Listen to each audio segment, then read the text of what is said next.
want to make is the almost impenetrable barrier of the Hungarian language, which it seems to me makes it easy for outsiders and occasionally insiders to invent whatever they want about Hungary, and above all, to ignore inconvenient truths, in the knowledge that they will not be challenged.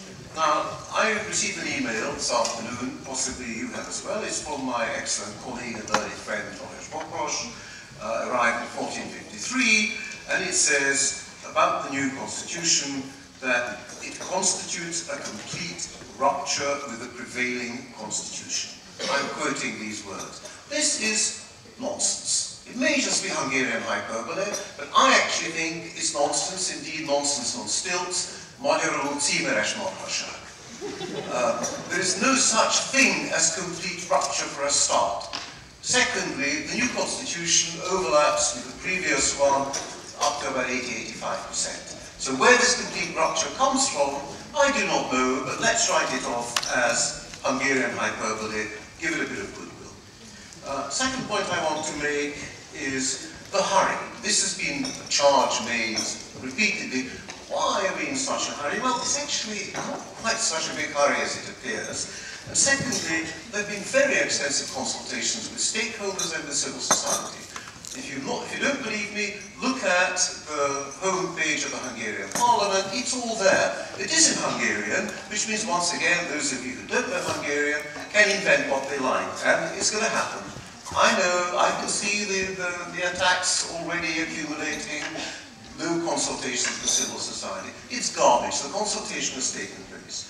Thirdly, my understanding is that in the previous 20 years, the Hungarian Constitutional Court has made 133 corrections to the way in which constitutionality was practiced in Hungary. These have almost without exception been built into the new text. From that perspective, it's not a complete rupture, but it's an improvement. It's a ameliorative approach to the existing situation.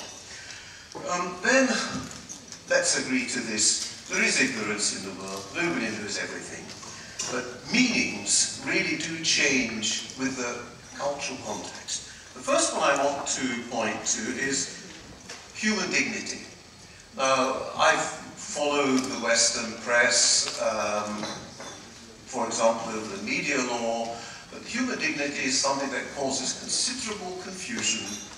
I think I'm being kind in using the word confusion, especially to Anglo-Saxons, speakers of the language I'm trying to speak at the moment.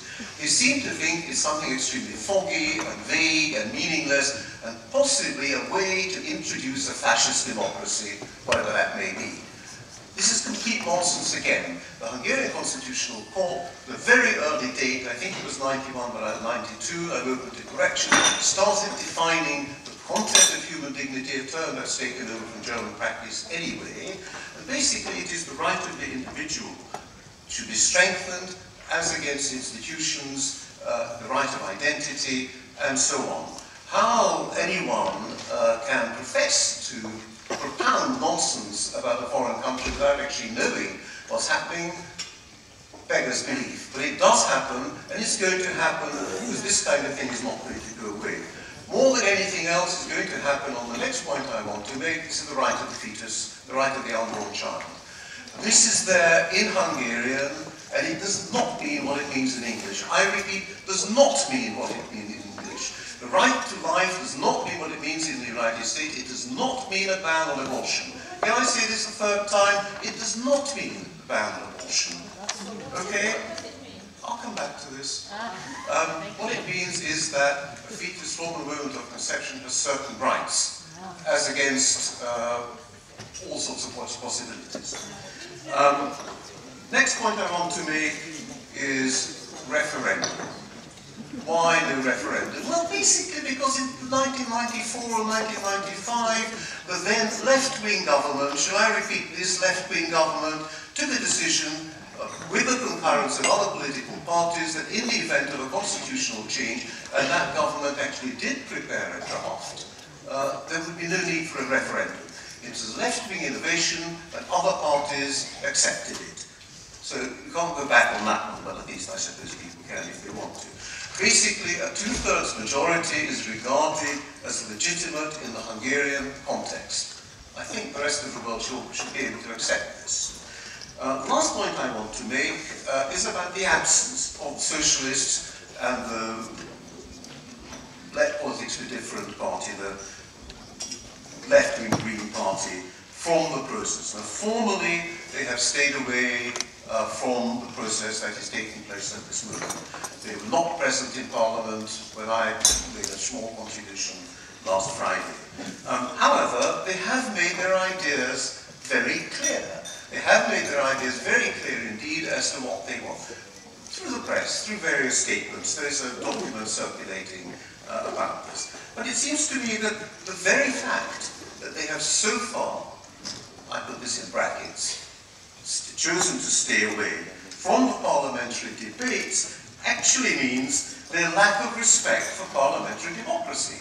Now, the left has repeatedly charged Fidesz with taking democracy onto the streets. This time, they're the ones who are ignoring Parliament. And then maybe my very last word on this, just specifically to this. I'm sure you all know the French expression, les absents ont toujours tort. Those who are absent are always in the wrong. Thank you for your attention.